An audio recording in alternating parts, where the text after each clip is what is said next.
अस्सलामुअलैकुम वीवर्स, कैसे हैं? उम्मीद करता हूँ तमाम वीवर्स खैरियत से होंगे। मलेशिया के शहर कुआलालंपुर से तमाम वीवर्स को खुश आमदीद।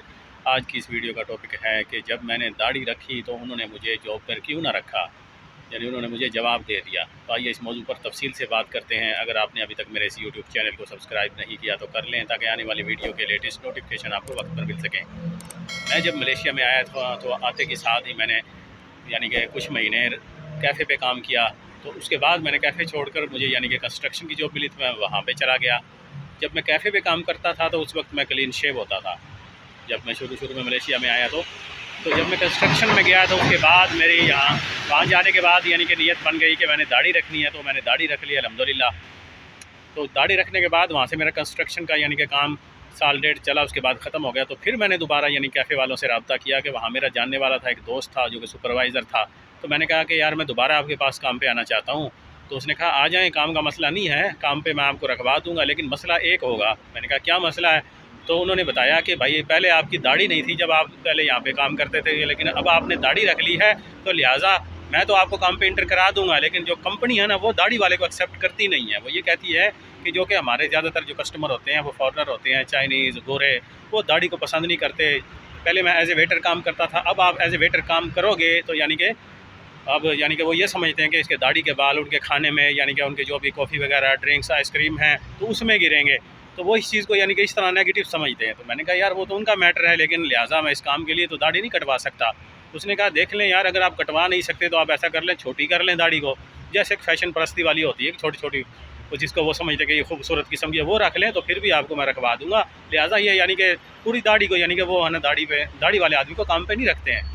तो मैंने कहा भाई देख लें, जैसे आपकी मर्ज़ी है, लिहाजा मैं सुन्नत समझ के मैंने दाढ़ी को रखा है, तो मैं इसको कटवा नहीं सकता। हाँ, अगर आप कहें तो मैं मास्क लगा लूँगा, डबल मास्क, यानी कि दाढ़ी उनको नज़र नहीं आएगी। या आप वेटरी से हटा के मुझे यानी कि हेल्पर में लगा दें, ताकि अंदर जो किचन हेल्पर होता है या एक अंदर जो कि सामान तैयार करके देता है, बाहर सर्विस में लोगों के सामने नहीं जाता, वो अंदर से यानी कि जो ऑर्डर आए वो रेडी करके देता है। जो वेटर है वो उठा के सर्विस देता है बाहर जाके, यानी कि जो कस्टमर है उनको यानी पेश करता है। तो मैंने कहा मैं अंदर काम कर लूँगा, ताकि सर्विस में मैं नहीं आऊँगा, किसी को भी नहीं पता चलेगा, ना कोई देखेगा, ठीक है मेरी दाढ़ी है या नहीं। उसने कहा यार ऐसा तो नहीं हो सकता, वहाँ तो फिर ऑलराउंडर करना पड़ता है, कभी अंदर कभी बाहर, यानी कि सब काम करने पड़ते हैं। तो लिहाजा इसके पास यानी दाढ़ी रखने के बाद आपके पास यही ऑप्शन है कि यार आप दाढ़ी को छोटा करवा लें। चलो अगर आप कटवाना नहीं चाहते तो जैसे एक फ़ैशन परस्ती वाली वो बना लें, तो फिर हम आपको रखवा देंगे काम पे, ठीक है, क्योंकि वो मेरा जानने वाला था, उसने मुझे यही बताया।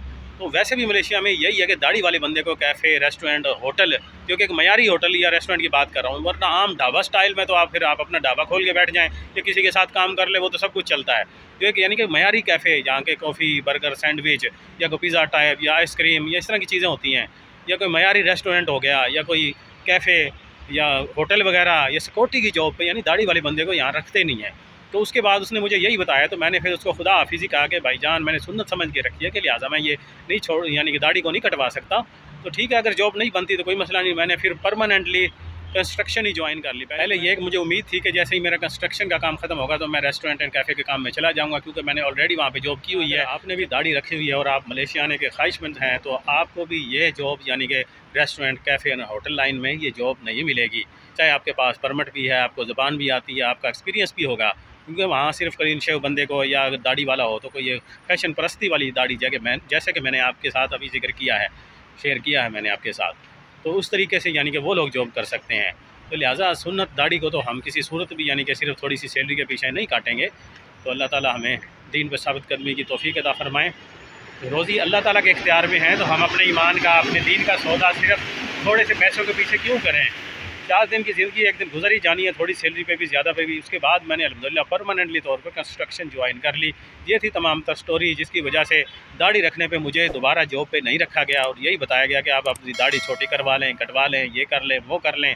तो लिहाजा किसी भी सूरत अल्हम्दुलिल्लाह मैंने यानी कि उनकी ये दरख्वास्त थी, जो कि मैंने यही कहा कि भाई सॉरी मैं ये नहीं कर सकता। ये थी तमाम तर स्टोरी जो मैंने आपके साथ शेयर की कि जब मैंने दाढ़ी रखी तो मुझे काम पे दोबारा जॉब पे क्यों ना रखा गया। अगर आप इसी तरह की मज़ीद जॉब, सैलरी और मलेशिया से रिलेटेड व्लॉग्स देखना चाहते हैं तो मेरे इस यूट्यूब चैनल को सब्सक्राइब करें, बेल आइकन को दबाएं, ताकि आने वाली वीडियो के लेटेस्ट नोटिफिकेशन आपको वक्त पर मिल सकें। मिलते हैं नेक्स्ट वीडियो में। अल्लाह हाफिज़।